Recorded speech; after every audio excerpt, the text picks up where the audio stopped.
me tell you about a friend. It's Craig LeBlanc where the good times never end. Talking Parks and Rec, it's a show you gotta know. Welcome one and all to the Daily Parks and Rec Show. It's the Daily Parks and Rec Show. The biggest lesson that I took with me from the Department of Corrections to Parks and Rec was create a community for people that don't have any. Because so many of those people felt isolated, they felt alone, and that led to them doing things they should not have done. So if I can create a community for everyone, brought together so that people have a community where they're not isolated, where they feel like they belong, they feel like they accept, then I can change the world. Welcome back to the Daily Parks and Rec Show.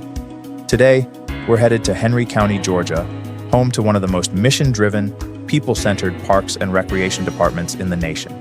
Under the leadership of Thomas White, Henry County Parks and Recreation is proving that recreation is more than fields and facilities. It's a force for prevention, belonging, and purpose. From alternative youth programs like chess and Pokémon clubs to a top-tier internship program that's launching real careers, Henry County is building community in every corner. Thomas started his career in maximum security prisons, and now he's leading a department that's changing lives before they ever end up behind bars. This episode is packed with passion, vision, and a masterclass in what parks and recreation can really be. Let's dive in. All right, this is Craig LeBlanc again, the Doorman with the Daily Parks and Rec Show. This is our Leaders in Parks and Rec show every Monday, Tuesday, Wednesday, and Thursday from 12 noon Eastern to 1 o'clock. We have a special guest, probably special on three fronts. Special because he is a specialist in marketing, promotions, social media when it comes to parks and recreation. So we'll learn all about his passion around that. Special because him and his team we are helping them to create and produce a monthly podcast with the entire, 6-man leadership team for Henry County, Georgia, in an effort, I think, to pull back the curtain and watch a whole leadership team at work in a Parks and Rec department. And then also just a general Parks and Rec professional. So for 3 great reasons, welcome to the show. Thomas, how are you doing? Man, thank you. I am so excited. I've got a lot of great things to say. You're going to have to tell me to be quiet at some point, Craig. I can already feel that happening. So just heads up. I love it. Love the energy. So let's maybe step back a little into your personal career. How did you get into Parks and Recreation? And then we can into how you got into your position today with Henry County. Well, you're asking for a long story there, Craig. We'll take it. What a lot of people don't know, but I try to put out there, it's part of my own personal story. I was a college flunk out. I went to college took a year off, and then went to college right after high school.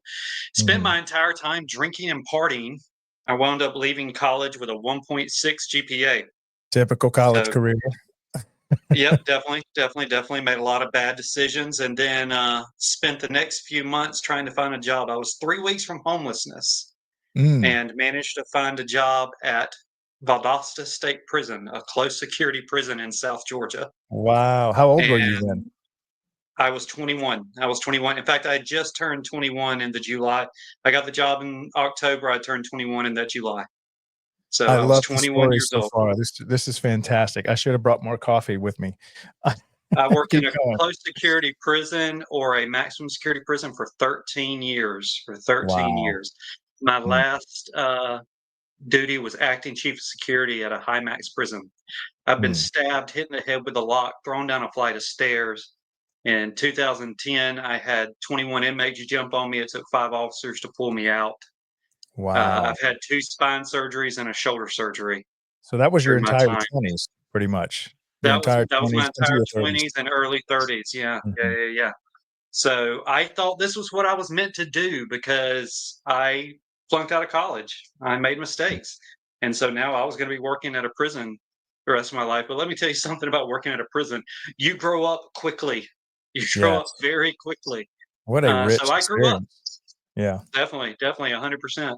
So I started back to college. I wound up finishing my master's program with a 4.0 from that 1.6 GPA. So I'm really proud of that. Mm. Sorry to brag for a second, but I'm going to do that a lot this thing.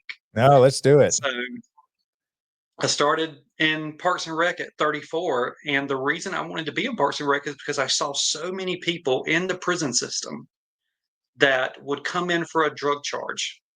They would just a 2-year sentence, but then they would do something to defend themselves in the prison system from other inmates and wind up in high max or close security prisons for the rest of their lives, never to Mm. get out again. But they were just there Wow. for a 2-year drug charge. And a lot Wow. of those people, they never were exposed to anything else other than that life of drugs. Mm. To them, that was how you survived. That's how you made money because it's all they had ever been exposed to. I'm talking a lot of these kids are high school dropouts that really Mhm. didn't have a chance outside of that because that's what their circumstances led them to. And it created a cycle to where more and more people were coming in. And I said, this isn't helping people. Working at the Right. prison, it's a reactive. It's definitely not a proactive solution. And I wanted to be part of something where I could make a difference. And I remembered a guy named Chris Peace. He was the rec leader in the small town that I was from. My hometown had about 5,000 people in it, and he was the rec leader. It was a one-man apartment. His name was Chris Peace, and I remembered the impact that he had on everybody Mm. around him. I didn't even play in the sports, but I would go and watch other people play in them, and he impacted me just through that. I said, "This is how I can make a difference." Mm. Parks and Recreation. Well, I had seen the show Parks and Rec, and that's all I knew about Mhm. it was the TV show. But I knew that Leslie Knope on the TV show, she had such an idealism for what government Mhm. should be, what government could be, and I said, "I can make that a reality. Yeah. I can make it a reality, that idealism." And then I got into Parks and Rec, and turns out the TV show actually turns it down. Like, we are way crazier in real life than the TV show. It is Reality is easily. stranger than the real Yeah, thing. exactly. Like, they censored themselves compared to what we really do. Yeah. I mean, it's just every day it's fun coming to work. I Yeah. don't feel like this is a job for me. When I get up in the morning, I'm thinking about it. When I go to bed at night, I'm thinking about it. 50-50 on the dreams and whether or not I dream about it, Mm. but it all depends on that. It's a passion for me, though. Yeah. It's something that I literally live and breathe Parks and Recreation because I see that I am making a difference Right. every day. Oh, And so and that's look, what brought me to where I am. and God, there's so much to unpack there that I wanna talk about. I actually have some Sure. experience working with drug dealers as well. Formerly a drug dealer when I was in my 21s, and that's actually I had a little experience with that, but I was able to just get a little slap on the wrist and get set on the right trail. Right. But you would be shocked how much dealing drugs prepares you for business. So for to all my Oh, drug dealers out 100%, there, there's no doubt. if you'd like to do a legit entrepreneurial endeavor, you have a lot of training, and you don't Right. have to go to jail The for it. stakes cannot be higher. The stakes cannot be higher in that case. Right. Yeah. What are some of the lessons you learned during those 13 years as far as general population, you know, Right. and maybe contrast it to serving your community in a capacity of a penitentiary and serving your community in the capacity of parks and recreation. Um, maybe help us understand both worlds a little bit in a compare and Sure. contrast way. Sure. Wow, you're asking the tough questions straight out, Craig. Okay. Mhm. We're gonna dive right into it then. Uh, in the prison system, I was 21, and you'll find all of this. I'm actually working on I'm finishing my book about the series. It's called Unlimited Success Within Selfless Leadership. Mm, And it tells a lot of my stories in the prison system and how it transformed how I looked at my life. And so I'm going over these as we speak, but there were so many instances in which when I first started there, I'm a buck 60, 5'11", everybody is bigger than me, and I'm sitting there and having to give orders to people that'll never get out of prison again. mm, And it was terrifying. It was one of the scariest things in my life. That's why I say that it helps you grow up quickly, because it was absolutely terrifying. But Mm, something that I learned really, really quickly, and this is what separates a officer that can make it a career versus an officer that is out very quickly. I learned that these people that I'm working with every day, these inmates, they're people. mhm, They're people, and they deserve the same amount of respect that I give to any other person that I see on the street. Yes, they're there to do their sentence, but it's not my job to punish them. mhm, It's my job to keep them safe, to make sure that another inmate doesn't hurt them. It's my job to make sure that their basic needs are met. And one mm, of the things that I had to reevaluate was, how was I approaching it? I mm, first came in and I'm looking at inmates like, they're the scum of the earth, because that's how I had been raised. right. You go to you go to jail, you're the scum of the earth. You're the scum of the earth. I'm 21 years old. I'd never had an experience outside of that. And then I begin to hear their stories and see how they talk and how they communicate with each other. And I realized that I'm the one that's the scum of the earth. If I am Mm, looking at them in that way without any sort of just basic human respect, then I'm the terrible person. And mm, so after a few months, my views got to transform to where I'm not there to be a punisher. I'm mm, there to help if I can, because so many of those people, they didn't have anything to really guide them in life. They missed a lot of the things that people like me, for example, when I grew up, I had. I still made a bunch of bad decisions, so I didn't have an excuse. But a lot of them, they didn't have that guidance. They didn't have yeah, that guidance. So if I could help them be in contact with some of that just by showing them basic human respect, then maybe I can make a difference. And mm, so that became my mission with the Department of Corrections. I started at that close security prison, and then I went to a rehab facility for a few years with the Department of Corrections. And that was great. They were there for 6 to 9 months in the rehab facility. I could really try to impact. Our whole job there was to instill order and discipline in people. So we ran it like a paramilitary boot camp, and to help people get the treatment that they need, but leave with the discipline to break away. And it had a huge success rate. The recidivism rate was higher than the, I'm sorry, the recidivism rate was lower than 20%, which is huge. mm, I was doing the numbers backwards in my head. I was about to say 80%, but right. no, that was not that was not the case. I did the words back in my head. It was lower than 20%, and Yeah. that is huge, especially when you consider prisons as a whole. You're right around 50 to 60%. What does that mean, recidivism? I've never heard of that term before. So recidivism is someone, they go to prison, come out, commit the same crime, and they wind up back in prison. Mm. And so So 20%, did that and 80% did not, is what you're saying? no, Uh, yeah, so uh 20% got out and did the same. Less than 20% got out and did the mhm, same crime. The average for the nation, or at least it was last time I looked, is between 50 and 60%. oh, wow. So So the rehab facility was much more impactful than the close security prison or any other prison that I worked at.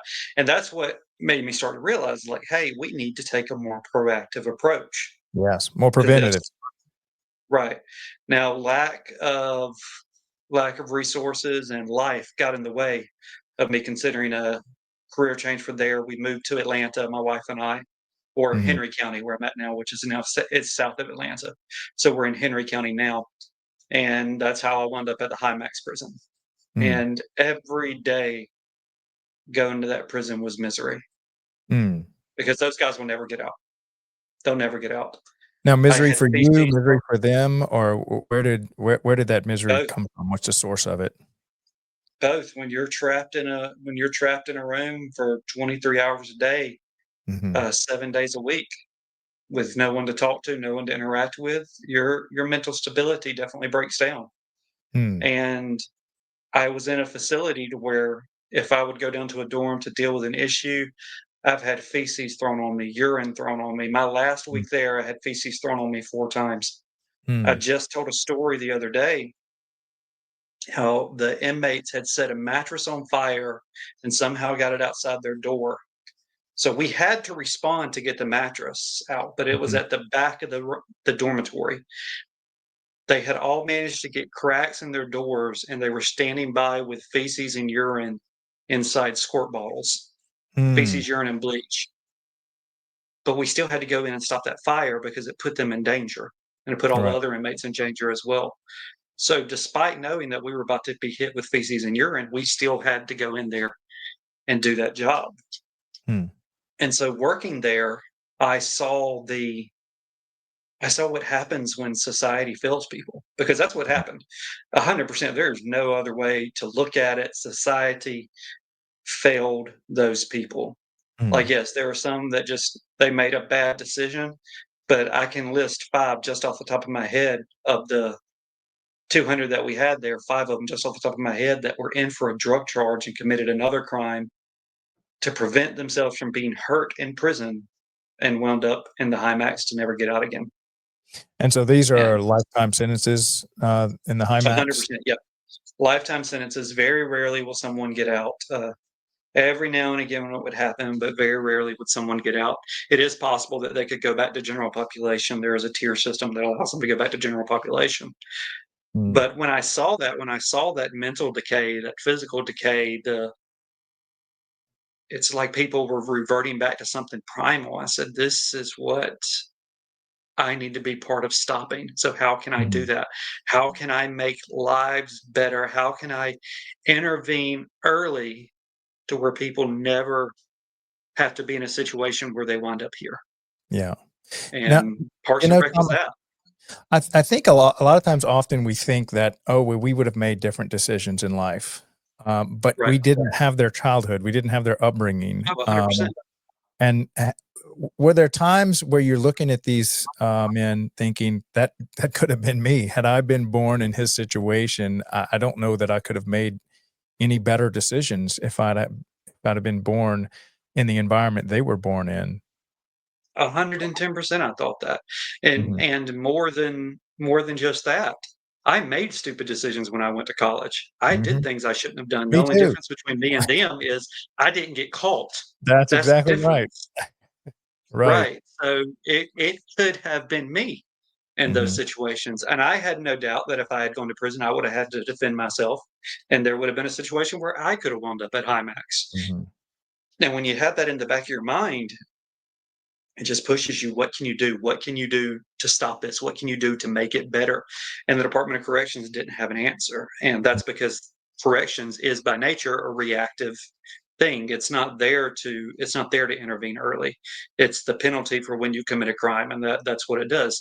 So if I can do something to intervene early, what would that be? I didn't want to be a teacher. Though teachers are great and then they can do it. I just don't have the patience a teacher has. Mhm. And I Right. said, what I can do though is parks and recreation. And all those lessons, that the biggest lesson that I took with me from the Department of Corrections to Parks and Rec was create a community for people that don't have any. Because so Right. many of those people felt isolated, they felt alone, and that led to them doing things they should not have done. So if I can create a community for everyone, if I can get as many interests brought together so that people have a community where they're not isolated, where they feel like they belong, they feel like they accept, then I can change the world. Yeah. This story reminds me, and I'm trying to pull it up. We had a father-son interview out in California, and I forget what episode it is. It's getting ready to come up.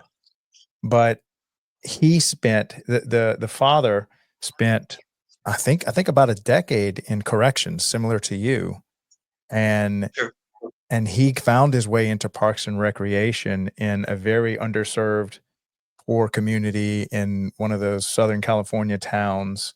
I'm gonna find this episode for you, No problem. but Take your it time. it was literally one of the best stories because his father dragged his 3 sons along with him, and Wow. the dad convinced the, community to get a bus and to go pick up these kids that had no fathers, that were young, and they would get them uniforms, and they would have to buy them shoes, and they would have to pick them up lunch because they had no shoes, Um, no money for uniforms, no food. And he built a rec sports league and put these boys through football, and these ended up being their son's friends. And wow. the director of the community, oh, here he is. His name is let's see, multi-generational legacy. It was, shoot, hold on, I'm going to just pull it up. Robert and Raymond Aguirre in Monterey Park, California, and Riverside, California. And but his father saw what went on when you just leave this unattended for a young age, where these boys are Right. heading. And if you don't catch Right. them before that, he can almost see where they're gonna end up in places that you were in charge of for a while. 100%. 100%. So one thing we're trying to do is, not everybody likes athletics, but so much of Parks and Rec surrounds athletics, and it's Mhm. because a lot of our departments are in smaller towns. They're 1, 2, 3-person departments, and they don't have a ton of resources. So they devote those resources to where they can get the most people involved in, and that's Mhm. often athletics. One of my missions in Parks and Rec is to create spaces for those kids that are not athletes. I was not an athlete. That's Yeah. probably pretty obvious by this point. I was not an athlete. I caught Yeah. a baseball one time. I was really happy about it. I was 7 years old. I still talk about it to this day. It's great. Me That's the too. whole extent of my athletics. Uh, Yeah. Unless you count running from dorm to dorm as an officer, but that's a different story. That's a different Right. story. That doesn't really count. Right. So I have created Pokemon clubs. I've created chess clubs. I've created Beyblade tournaments. I still don't know what a Beyblade is, but they have fun when we do it. So Mhm. we make it happen. But so many alternative programs like that, and that's been our mission. And the idea is to give people community, to create something that everybody feels where they can belong, and that's our motto: a place where everyone belongs. Mhm. And that's what we try to do at Henry County Parks and Rec. That's why I like to call us the best ran parks department in the nation. And it's Yeah. because it's not so much that we have different mechanisms for other people, but it's about our mission. It's about what we Mm. do. It's about our scope. And our scope is to reach people that haven't been reached. It's not to put on baseball and football tournaments, which we do. Don't get me wrong, we do. But Mhm. our reach goes beyond that. It's to reach people that haven't been reached before. Yeah. And it literally is to change the world, because that's how we do it, one person at a time. Yeah. Now tell us a little bit about, for those of you that don't know, Henry County is a suburb, kind of one of the counties that's next to Atlanta. So it's a big metro Sure. area. And maybe tell a little bit about your community. What is it? A couple 100,000 people in your county? Around 250,000 now. I'm probably Yeah. getting the number off a little. We're Yeah. nearing 260, I believe, but I'm sure I'm going to get an email in just a moment telling me no, that was not the correct number. We're still around 253.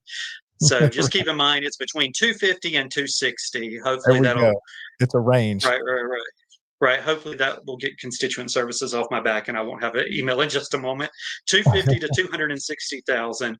We're about 20 minutes south of Atlanta, Mhm. and we are a very transient community, meaning that we have a lot of people that move here for jobs. In a couple of years, they move out and Mm. someone replaces them. We have a lot of people that will move to Atlanta or move to here to work in Atlanta because it is a lower cost of living than, say, on the north side, where they Mhm. may have more options in terms of employment. But we are slowly changing that. We're making Henry County or I'm sorry, rapidly changing that. We are making Henry County a place where people can live and work. And I hate to use this saying, live, work, play, but that's exactly what we're transforming our community. And we've got a lot of people with our development authority and our economic programs that are bringing in companies. And so we're now in a position to where we have grown so rapidly that we're trying to keep up. And as Mhm. far as county government is concerned, we are still below the national average on recommended staffing for our Mhm. department, but we have grown tremendously and we're able to do so much. We put on 30 to 40 special events per year. We've had events where we had 20,000 people come out which is a huge number outside of the big cities. Like, sure, Atlanta, New York, Chicago, you're going to have places like that where you get that number of people just by the sheer population. But Mhm. we have a huge community presence and they're showing up. It's pretty great when you can put on an event and 10% of your entire population shows up to the event. We're pretty excited Right. about that. A lot of that has to do with our marketing and social media, which I know you wanted me to speak about. Right. Well, So, yeah, let's go ahead and then we can dive into that. I really love this topic though, as far as, well, but maybe one thing before you move on to that, I've heard this from several people in your position that say, before you start cutting parks and recreation, remember we are the preventative side of everything we're talking about. That exactly. the direct response to having a problem is the police department, the correction facilities, stuff like that. This is after the problem's already occurred. But if you want to prevent a lot of this stuff, that's the Parks and Rec department. Maybe can you speak on the preventative side? Maybe defend the Sure. Parks department from cuts that seem to be, Of y'all course. seem to be Of the course. first on the chopping block. Definitely. So we're the ones that go into the community, give these kids something to do, help educate them, help show them that they have alternatives to lifestyles that they may have just fallen into because they're caught up in the cycle.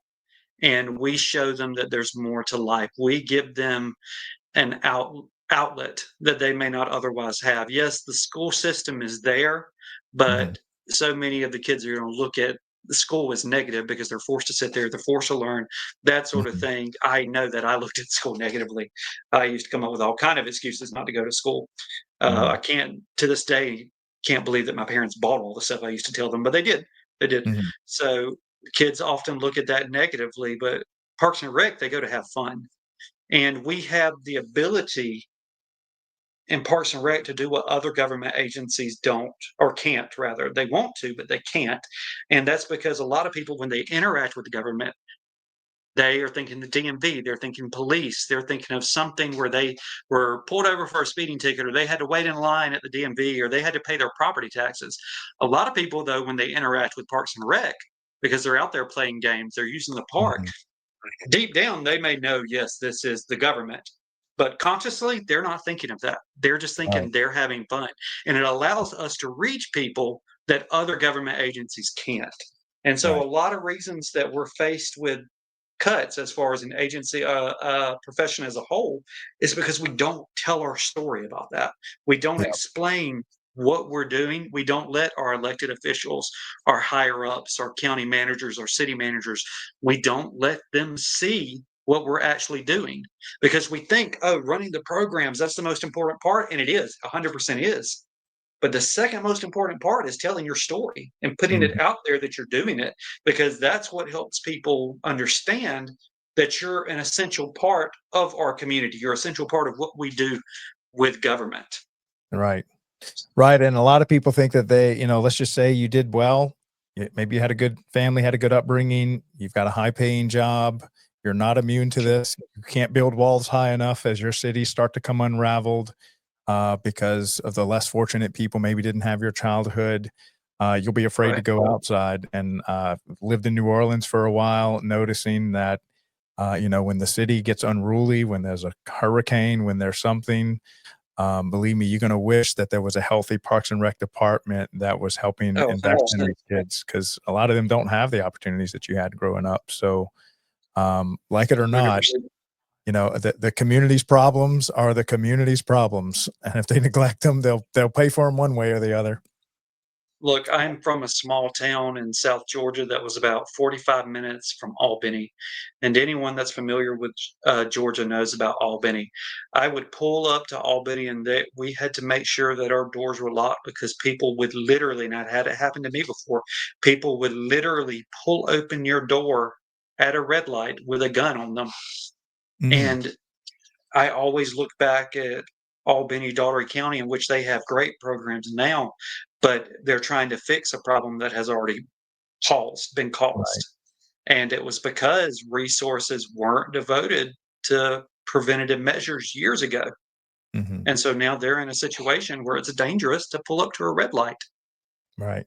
unprepared. And that's what we as Parks and Rec we can help stop that.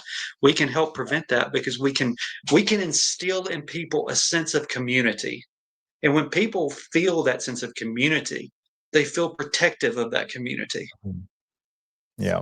I hate to use this analogy, but that's one of the big things that gangs use. They're able to prey on young people because those young people don't feel like that they have somewhere to go, but the gang gives them that family feeling, that community feeling. Hmm. Well, if the Crips and Bloods can do it, why aren't we doing it? We should Right. be out there doing that. We Right. just have to tell that story and make people know that it's there for them. And that Mhm. requires us to go into the community. And that's what we do. We actually bring our rec stuff to the communities. We'll set up in anywhere from a subdivision behind Walmart in McDonough to the housing authority in Hampton. We'll set up to wherever we can, just as long as we get kids there and show them that there's something else out there and we want them to be part of our community, that this is their home. Yeah. Yeah, I'm so glad that I was encouraged. Shout out to Shonda Smith from Mobile, Alabama. She was one of the directors that kicked me off the edge to come out of retirement and make this, mainly Yeah. to just tell the story of everything you've just said, is that this story is not being told. I That's why we're understand. creating an entire media company dedicated to this industry to help the messaging, help tell the story, help do all the back end stuff. And I'm so excited that we're actually doing a monthly podcast with Henry County, Georgia, because it's just We're got excited. such a strong mission. And whether it's the number one run or not, it's the one that's at least trying to claim that title, and it's and brave enough to showcase the work they're doing, and Sure. hopefully encourage others to step up and do the same. So I really appreciate you and your team creating this. Of course. Um, Okay, let's go into your marketing, messaging, social media. I think this is a huge part, not just Of of course. getting the general Parks and Rec message out there, but helping your local community understand this is what the park system does. What do you think Sure. about when it comes to marketing? So this is what a lot of parks and rec departments, and not just parks and rec departments, but local government as a whole struggle with. Uh, what I don't tell very often is I worked in politics for 10 years.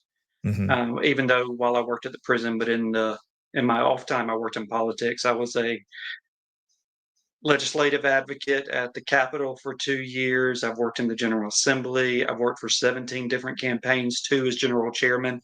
I don't say specifics because I don't want to go down Republican, Democrat, that sort of Hmm. thing. Now that I work with county government, I'm not involved in politics at all. But Hmm. one of the things that I took from being involved in politics is that candidates that can tell their story the best win. And Hmm. so when I came to Parks and Rec, I didn't see very much about their story getting out there. Yes. And that was one of the reasons they hired me. They hired me as special event coordinator, but I was easily if not the world's worst, at least the second worst special event coordinator ever to exist. But that's not why they hired me. They hired me, that was just the title they gave me. They hired me to help with their communications. Love And it. that was the job that was open at the time. When I took over, we reached 53,000 people a year via Facebook. Mm. 53,000, I can't remember the odd numbers. Last month, we had 869,000 views Wow. in 1 month. And that Wow. shows the difference when we break down the data as far as engagement and unique accounts that we reach and based on the percentage. A small county in South Metro Atlanta, and small was relative, but a small county in South Metro Atlanta reaches 10% of the entire Georgia Facebook market. Wow. And it's because of we tell our stories, pictures, images, videos. They say more than any text or any flyer that you could ever put up. And it's really easy just to snap a photo of what you're doing and tell people where you're at. Because when they see that, they're going to engage with it. Then they're going to be back the next day wanting to be a part of Mhm. it too, Yeah. because they're going to have interest. But more than that, Well, it's who's not just taking these videos? Who, and is it you? Do you have volunteers, interns, anybody with photographic talent? so when I started 4 years ago, it was just me, and I used it from literally this cell phone right here. Hmm. That's all it took. And we would do 4 posts a day. every day, regardless Mm. if it's a weekend, the weekday, whatever, 4 posts a day, every day. And they were all taken from my phone. And literally, I would just spend one day of activities just grabbing a bunch of pictures, and that would get me for the rest of the week. What And I would be activities are you showing up at? Well, when we started, it was our athletics because that's the main thing that we had going Mm, on. right. I started 17 programs my first year as special event coordinator. None of them athletics. They started as chess programs, the Pokemon programs, Beyblade. Again, still don't know what that is. Uh, Creative writing, and I'm going to reach you an email in just a second that shows you the impact of what we do as far as those programs are concerned. But I started with athletics and it grew from there. It expanded beyond that. It was just showing pictures of the people playing baseball, people playing football. On the days that we wouldn't have games, I would just take pictures of people enjoying the park. I'd go up, hey, can I grab your picture for Parks and Rec social media? I've only had one person ever tell me no in 4 years. Now Mm, we've expanded since then. I was able to hire an intern. Our special events have gone from the 3 special events I was doing per year, again, second worst, at least in the world, mhm. special event coordinator. We've gone from my 3 events to 30 to 40 special events that Wow. we do every year. And so our special events team has grown. All of my interns, except for 2, have wound up staying with us and deciding to follow a career in Parks Now, and Rec, including in someone that has an occupational therapy doctorate. No idea why he's oh, still working wow. with us, but he loves it, so I'm not complaining. What, So tell me more about these interns. Are they just, college interns that come do a semester with y'all and end up wanting to stay long term, or define how y'all look at it intern? it depends. So my first intern was 17 years old. I had never Mm, had an intern before. She was a high school senior. That mhm, went pretty well. I got her engaged and involved in stuff, but I really didn't. Somebody walked up to me one day and said, "Hey, you're getting an intern." So I really didn't have a plan. She had a great experience. In fact, I'm still a reference for her this day. This was back when I was special event coordinator. I'm still a reference for her very often. We talk pretty regularly. I think she goes to FAMU now mhm, in Florida, and she's doing a great job down there. But then our second intern, I really had an idea of, hey, I'm going to make sure they have an enriching experience. And mm, so that was Naomi. Naomi was a work based learning student that went to Dutchtown High School. Yes, Dutchtown High School or McDonough or Hampton High School, one of the two. One of the two. Anyway, she came in as our work based learning student and she had no idea what she wanted to do. She just knew that she either wanted to be a vet or do something in conservation. what is And that her only job. work-based learning? Is that like a program over there, or can you define It's that a a little bit? program that our CTAE with our school systems, that's Career Technical Agriculture Education Program Mhm. or Engineering Education Program, that's put on by our local school system. It's a Okay, program we have in Georgia in a lot of the local schools, and these and are we high actually school. serve on the advisory board now. Yeah. Are these paid interns, unpaid interns, or minimum wage, or what's Naomi was our first paid intern, yes. Naomi was our first paid intern. Now, we've had unpaid interns, mhm, but, Naomi was our first, paid intern, $15 an hour, and by the part-time, time that she full-time, or I'm sorry? is that part-time or full-time or 20 hours a week? Part-time. Okay. Part-time, 20 to 25 hours a week, and I wound up going into it with a purpose of teaching her things. By the time Mm, she was done, Naomi had helped run our social media, had created programs, had ran a chess tournament, and had written a grant or helped write a grant in which we received $100,000. She had oh, been wow. published in a national publication and 2 state publications, and she did all that in a year, her 1-year internship. Crazy. So she was a Yes. full 1 year. Was it her whole senior year, or was it the year after her senior year, or Yes, her entire senior year, she was with us, and now she is a rec leader with us and has decided to pursue Parks and Rec as a career. So wow. she's in school right now for an organizational leadership. And Okay, we every have to get her on the intern show. yeah, yeah. Oh, she would love it. She would love it because I Yeah. would tell her to love it, and she would love it. It'd be fine. It's all good. It's all I good. We'll love get it. her on the show. I'm going to tell her when I'm done here. She's going to yell at me, but it'll be fine. It'll be fine. Yeah. So every intern except for one that we've had after that, Michael rather didn't stay with us, but the Mhm. next one was an occupational therapist intern. So we knew we weren't going to keep her. Right. And every other intern we've had has wound up staying with Parks and Rec because we instill a passion Yeah. in them. So it's Impact. really great. Yeah, so we have and I think if you don't know this, I'll tell you, but we have a show dedicated to young professionals, Oh, great. and that's every Friday, 12 noon, same time as this show. That's our Friday slot. And actually, we have a fifth population that this bucket of people. So number one is just the college student that's geared towards or seeking an education that will prepare them for a career in Parks and Rec. That's the first group. Sure. The second target is people that have been working in Parks and Rec for their first 1 to 5 years, so very new, just coming into the industry. The third is mentors, teachers, professors like yourself, or anyone that has worked with on an intern capacity or professor at a university. That's our third population. And our fourth one, which we haven't had yet, is the high school level, because I've always been like, these part-timers are working at a massive scale inside the Parks and Rec department, yet they leave their experience, these summers, lifeguards, Right. camp counselors, never considering this as a career path. And I'm like, this is a Right. crime. It should be. And that's what And we're trying to change. Yeah. yes. And so that's that 17, 18-year-old high schooler. But our fifth group, and I think you could fit in this group, Thomas.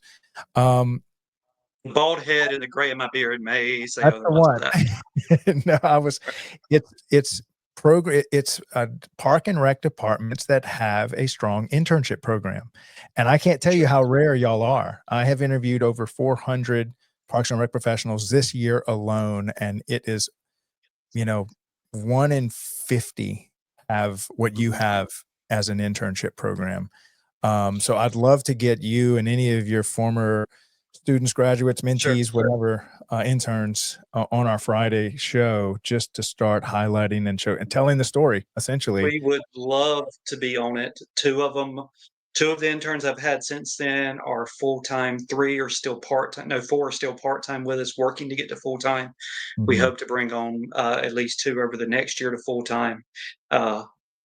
I will tell you that they're going to say crazy things about me. Just ignore them. Just ignore them. It's fine. All I true. It's all promise I didn't yell at them that day. I promise. But no, they're going to make jokes. They're going to crack jokes because that's the relationship we have with each other. yeah. Dr. Zach, we just hired Dr. Zach full time, and I call him Dr. Zach because he like Dina, the intern that didn't stay with us, he was also an occupational therapist intern. We didn't expect him to stay with us either, but he wound Mhm. up pursuing a career in Parks and Rec because of the experience he had with us.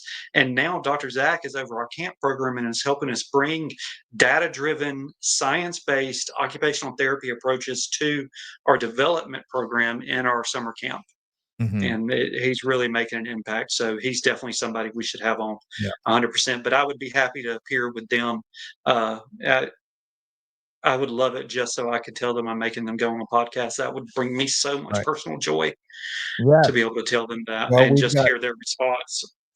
we have 52 shows a year dedicated to young professionals. That group fits squarely in them. You fit squarely in them. I want to fill it with stories and testimonies exactly like you just Sure. described.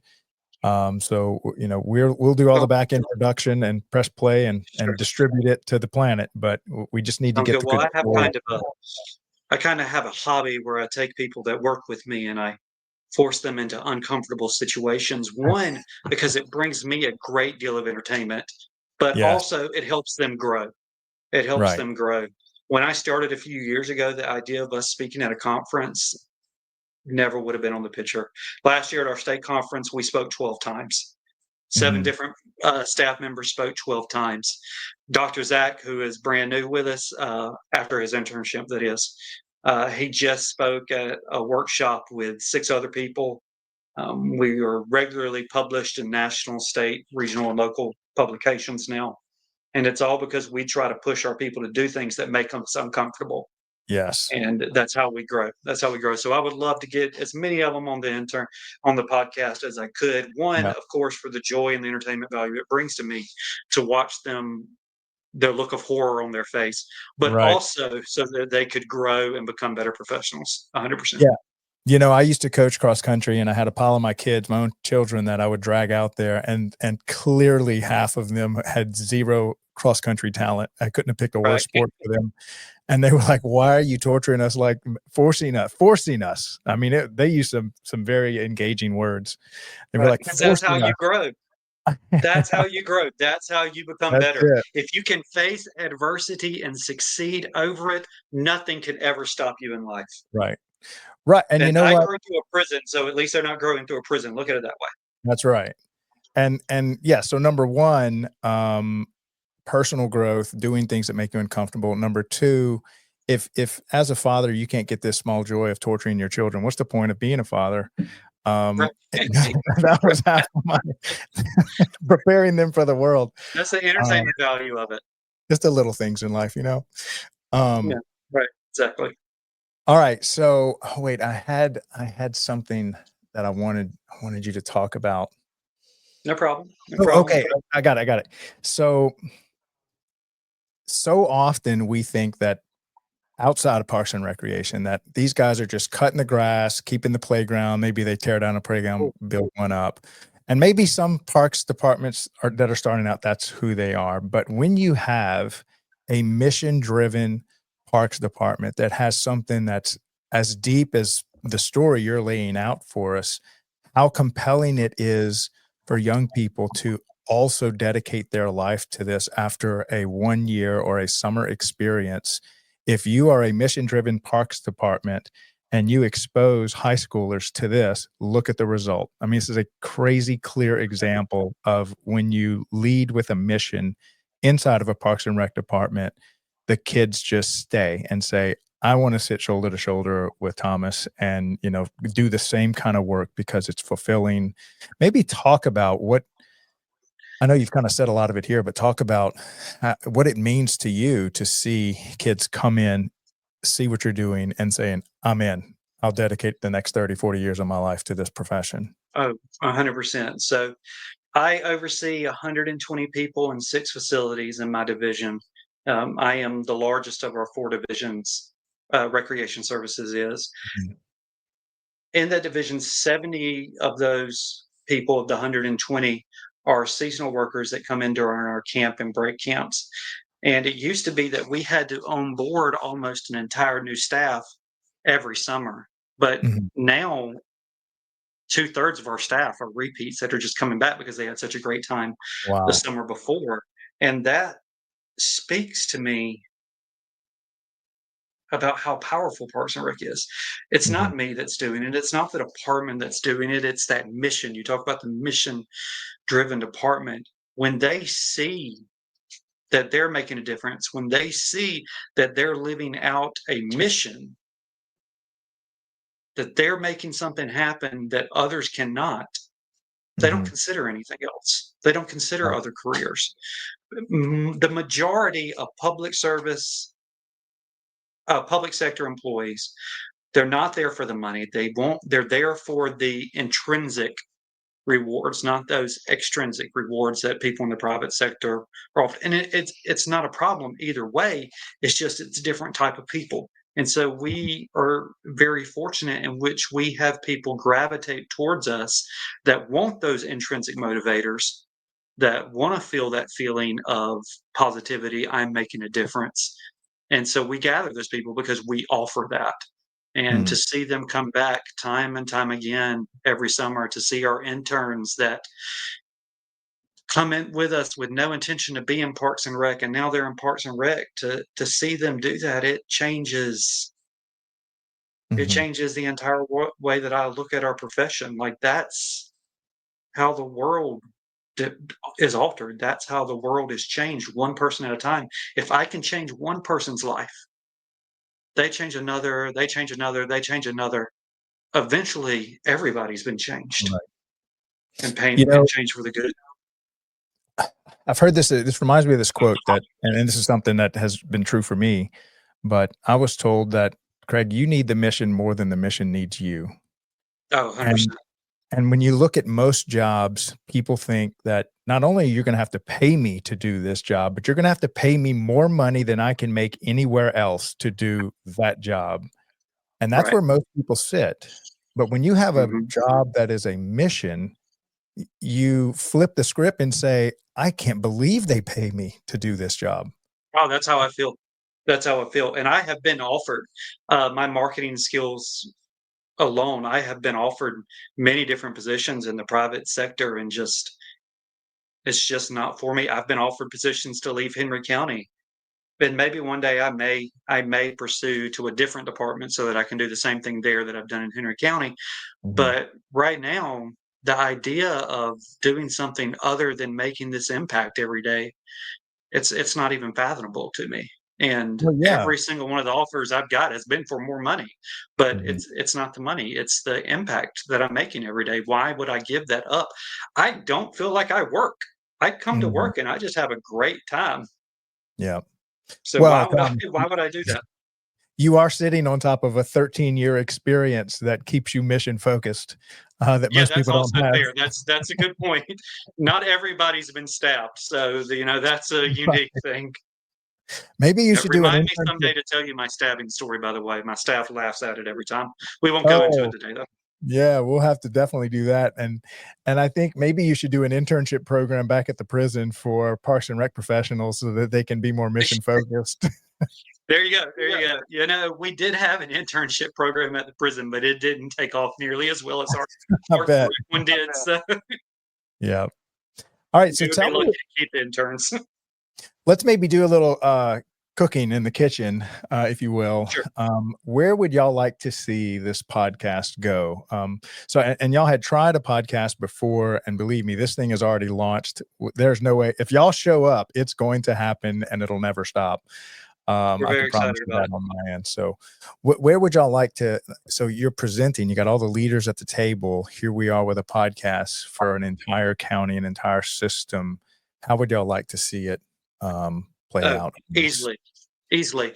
We would like everybody to take all the unique things we're doing and do it in their location.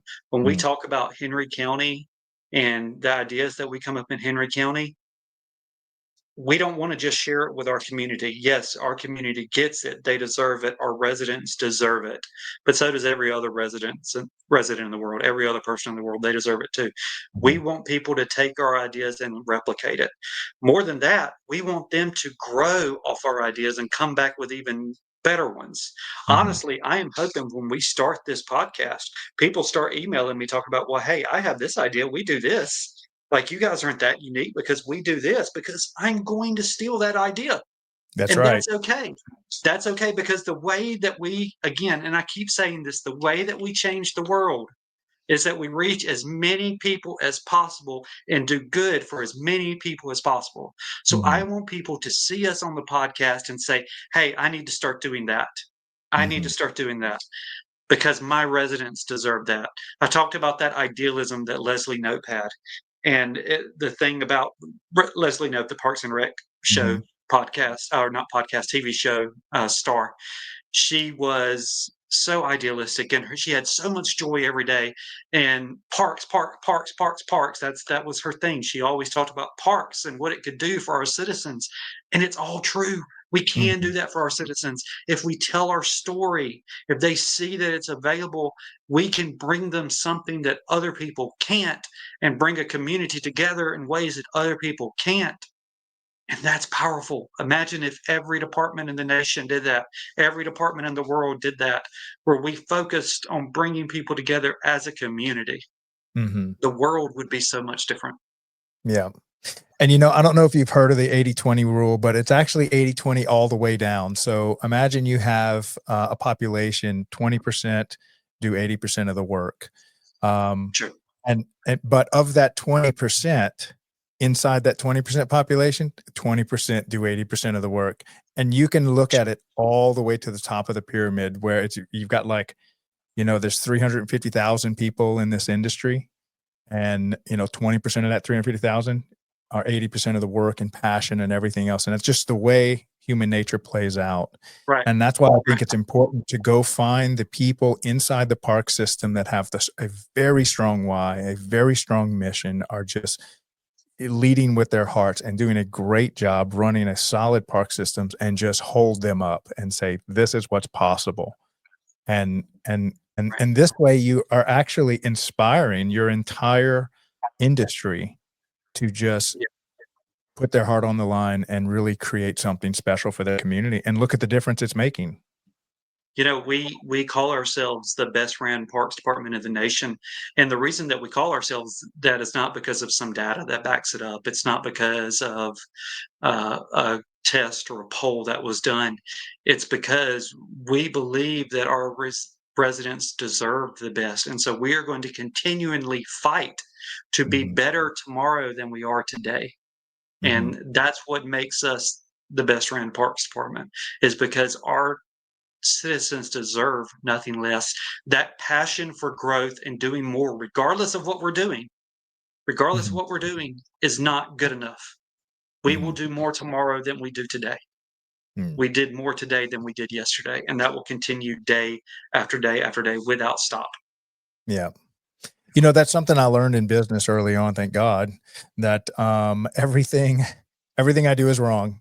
It's just a matter of Right, how wrong. And I would tell right, my staff and I tell my team, help us be a little less wrong today than we were yesterday. And if we keep right. making these incremental improvements over a decade, it's insane the amount of improvements you can find, the little incremental Oh, improvements, especially if you open it up to your team and saying, we are all responsible for finding these little efficiency increases. How can we impact more people?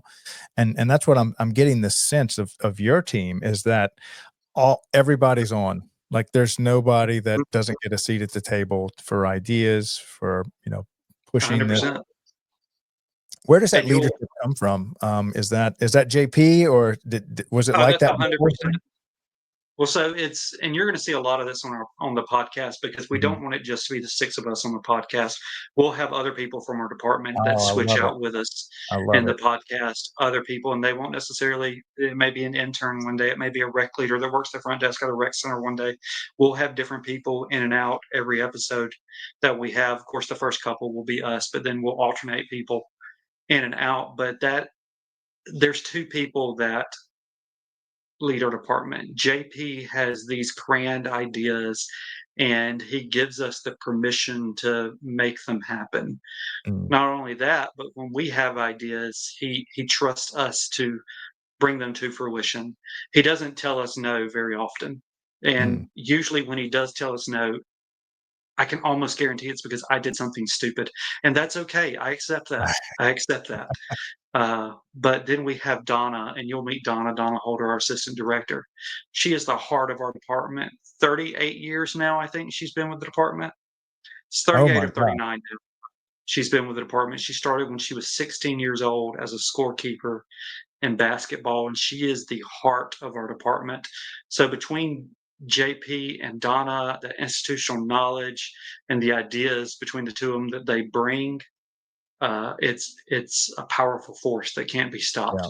One day, one of them's going to get promoted, and we're going to lose them. And I just hope I've already been promoted by that time, and I'm not Yeah. there because Well, they're that I great. the 6 that I have, at least in our LinkedIn group, as we're going back and forth, I was trying to pull up the logo.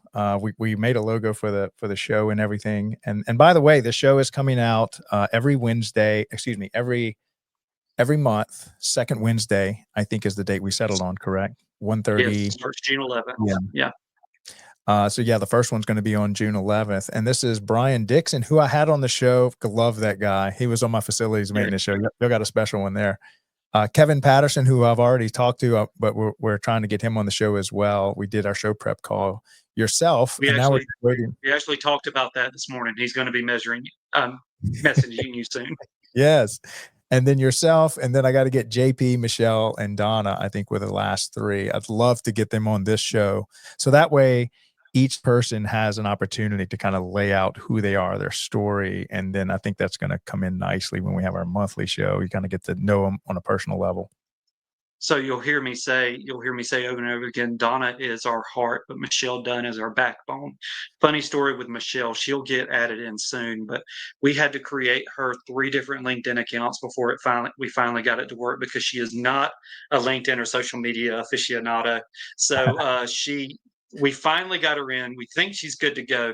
So we should be able to add her today and get her taken care of.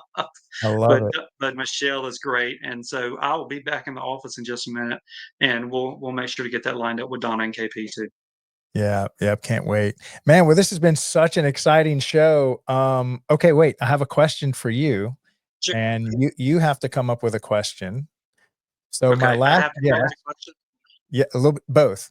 So my last Okay, guest, Nick Campion from Danvers, Massachusetts, which has, in my opinion, so far, the number one internship program I have ever seen. Until I talked to you, I'm like, oh, this is a tight race. But we need to his put us intern, both. We can debate this. We can debate this. yes, Let's put us both on here. Yeah, because Nick, I'm calling you out. I'm calling that's you it. out. I love it. So now I've got two rock star internship programs that I found, and we are going to put y'all up in neon lights for this YPN show every Friday. But Sure. his question for you, hold on, where did I write it down? Please tell me, because he was a really good question. Big exposure Sure. to the field, interns, northern. I am somehow not seeing it. And it was, oh man, this is killing me. It's okay. I'll be back, so I can answer it later All if right. need be. Yeah, I'm gonna text him and for the next show. Sure. It was, I So I thought I do could want to even say, remember it. Okay, go ahead. this is how we get our interns so engaged. I take our interns on what I like to call adventures. They never know where these adventures are going to wind up.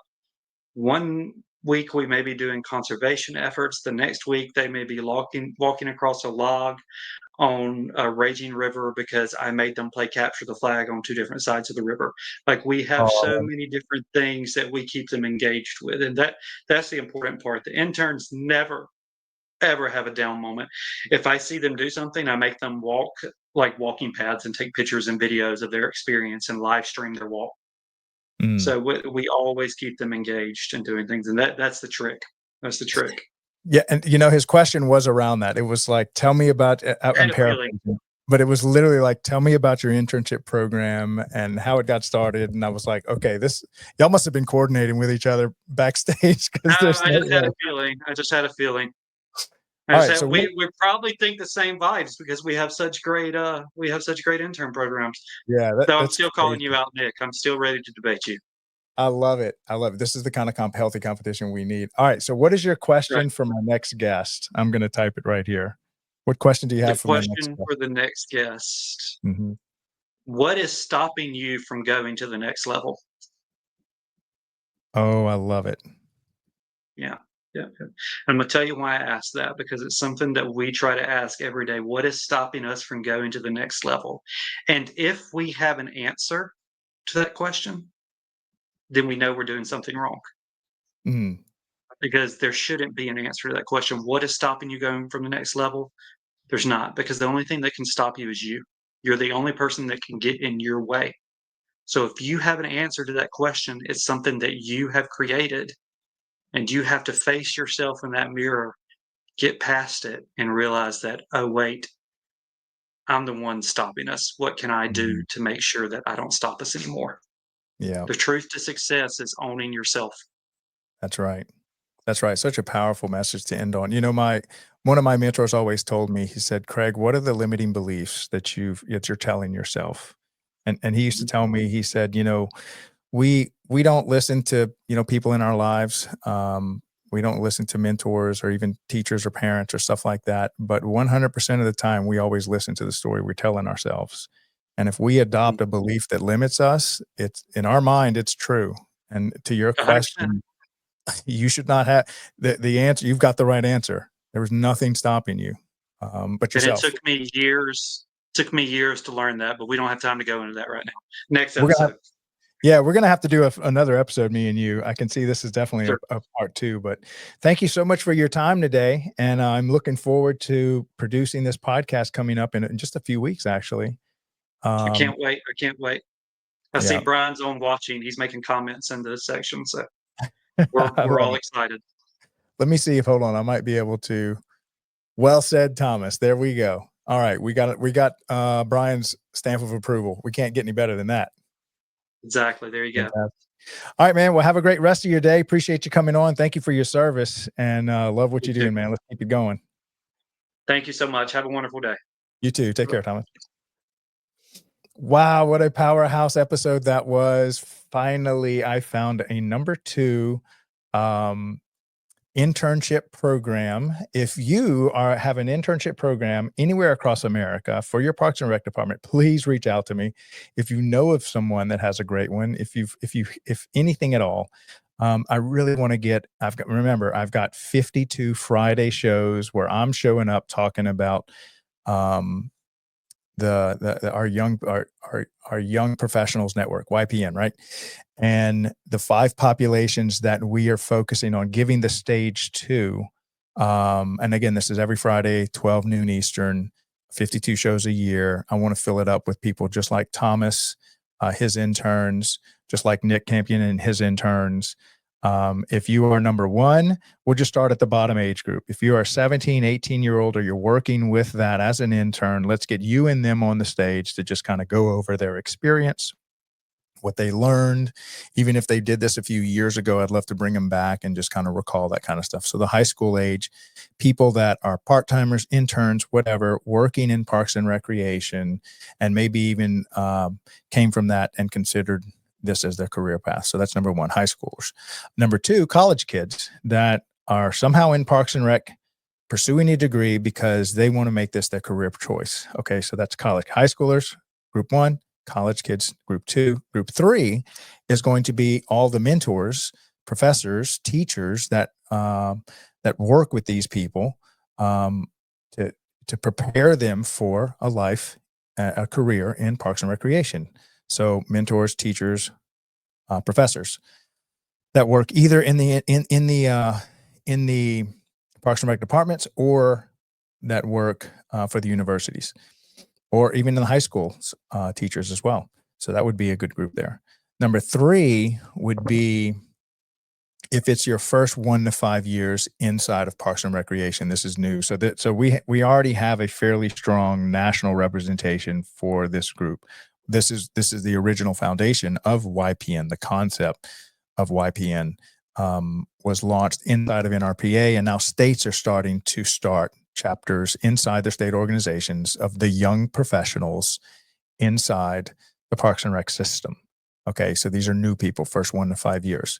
And then lastly, if you run a strong internship program, we got to get you on stage because you're rare. You're more rare than you think. And I'm talking to Thomas and Nick as great examples of they have some rock solid internship programs that we are going to highlight on our Friday show. So, man, what a great episode. And Thomas is one of the powerhouses working over there in Henry County, Georgia, the Daily Parks and Rec Show. Now, let me put up our little logo.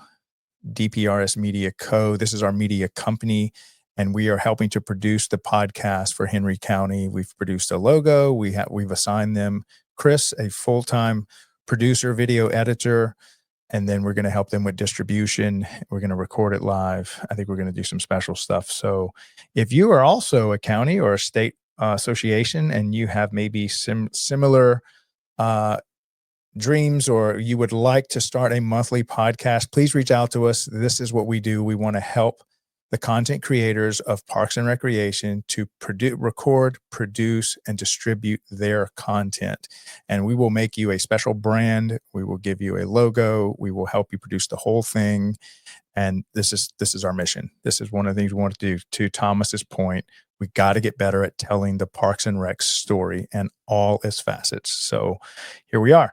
All right. I am Craig LeBlanc, the Doorman, signing off. I got 3 more phone calls with Park and Rec directors today. This is all I eat, live, and breathe. Thank you all so much for giving me a solid mission to live by, pull me out of retirement, and give me something that, it's just the passion inside of me for this project and this industry is just growing. Thanks to you guys and the work y'all are doing. It's an honor to support y'all. And I will see y'all here again tomorrow with a great facilities maintenance show, followed by a Leaders in Parks and Rec show at 12 noon. So don't miss out on both of those. And then Friday, we have our YPN show, 12 noon Eastern. Looking forward to a solid week finishing it off. But love you guys. Thank you for all the great work y'all do. I will see y'all tomorrow. Thanks. Bye.